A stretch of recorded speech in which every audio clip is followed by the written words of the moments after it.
You know how it is. It's a totally normal Tuesday morning at school. The bell rings, everyone shuffles to their desks. You've got your phone ready, you've got your Chromebook open.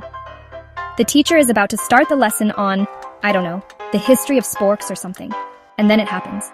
The little Wi-Fi symbol at the top of the screen just vanishes. Poof, gone.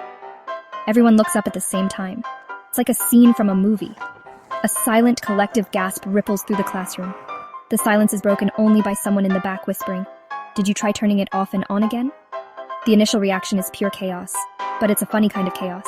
Teachers are frantically trying to refresh their pages, looking like they're trying to summon a spirit from the great beyond. Students are rebooting their devices over and over, as if that will magically fix the entire school's internet infrastructure. It's that moment of shared disbelief. I can just picture it. A freshman starts fanning their laptop, thinking it overheated. A sophomore is holding their phone up to the window, searching for a single bar of signal, like it's the last bottle of water in a desert. It's a digital apocalypse, but with more acne and less yelling. Then the official announcement comes over the loudspeaker. Attention students and staff, we are experiencing a district-wide internet outage. A groan echoes through the hallways. A whole day without Wi-Fi? That's like telling a fish it has to spend the day on land. It's just not natural. What are they supposed to do? Talk to each other? Read a physical book with, like, paper pages? The horror. It felt like the world was ending, but in a really slow, boring way. The great digital silence had fallen upon Northwood High, and nobody was prepared for it. But here's the thing about Gen Z and Gen Alpha. They are masters of the pivot. After about 5 minutes of collective mourning for their lost TikTok feeds, something amazing started to happen. The panic turned into punchlines. Someone yelled out, "Guess we have to use our imagination," doing that little sparkle thing with their hands. Another kid started drawing the spinning wheel of death on the whiteboard. Instead of a complete meltdown, the whole situation became the biggest inside joke of the year. The day the internet died wasn't a tragedy, it was the beginning of an unexpected adventure. So with no internet, how do you share memes? You become the meme. This is where the real genius started to shine. I'm talking about kids literally acting out popular reaction GIFs in the hallway. A teacher would assign a worksheet, and a student would slowly turn their head and give the blinking white guy face. It was incredible. Someone dropped a pencil, and another kid nearby did the distracted boyfriend meme, looking at the pencil while their textbook looked on, betrayed. The whole school became a living, breathing social media feed, performed entirely in person. The creativity was just off the charts. A group of students in the art room started a project they called real-life emojis. They drew giant-sized emojis on cardboard, cut them out, and started using them to communicate. You'd see a kid walking down the hall holding up a giant crying, laughing face. Another would respond by holding up the skull emoji. It was a whole new language and everyone understood it instantly. They were having full conversations without saying a word, just by passing these giant emoji heads back and forth. It was hilarious and honestly kind of brilliant. Of course, the classic offline games made a comeback, but with a modern twist. The bottle flipping trend was resurrected, but this time, the winner was crowned king of the analog internet. Kids were playing MASH to predict their futures, but instead of houses and cars, they were predicting what their first viral video would be about once the Wi-Fi came back on. One group even organized a massive, school-wide game of rock, paper, scissors, with champions from each classroom facing off in the cafeteria during lunch. The final match was more intense than any esports tournament I've ever seen, and the humor just kept escalating.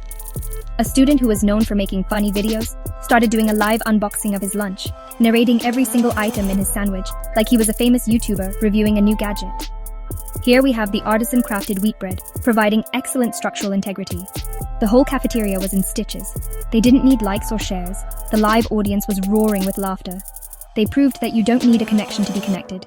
You just need a good sense of humor and a captive audience. Every great story needs a hero, and on the day of the Wi-Fi blackout, heroes were everywhere. These weren't your typical star athletes or student council presidents. These were the kids you might not normally notice. Suddenly, a quiet girl from the back of the class, who happened to be an amazing artist, became the most popular person in school. She started drawing custom avatars for everyone on sticky notes. People were lining up to get their own personal hand-drawn profile pic. She was the unofficial queen of the day, a true main character stepping into the spotlight. Then you had the human Google. This was a kid named Leo who just knows stuff. He's one of those people who has read every Wikipedia page ever. Teachers would ask a question for their offline lesson plan, and before they could finish, Leo's hand would shoot up. Actually, the mitochondria is the powerhouse of the cell. But did you know it also has its own DNA? At first it was funny, but soon people were genuinely going to him for answers. He was a walking, talking search engine, and for one day, he was faster and more reliable than any fiber optic cable. Friend groups started to shift and merge in fascinating ways. The theater kids teamed up with the coding club to create a live-action role-playing game in the library. They built a story where they had to find the 7 lost passwords to restore the internet. The jocks, who were lost without their highlight reels, ended up joining in, playing the roles of trolls and firewalls. It was this beautiful, nerdy, and completely unexpected collaboration. People who had never spoken to each other were now working together, laughing, and creating this epic narrative. And let's not forget the helpers. There was this one senior, Maya, who noticed the younger kids were getting anxious and bored. She grabbed a guitar from the music room and started an impromptu concert in the courtyard. She wasn't a pop star. She just knew a few chords, but she got everyone singing along to songs they all knew. She became the day's official vibe curator, turning a moment of stress into a feel-good festival. These kids weren't just surviving the blackout, they were stepping up and making the day better for everyone around them. One of the coolest things to see was how these digital natives applied their online skills to the offline world. Think about it.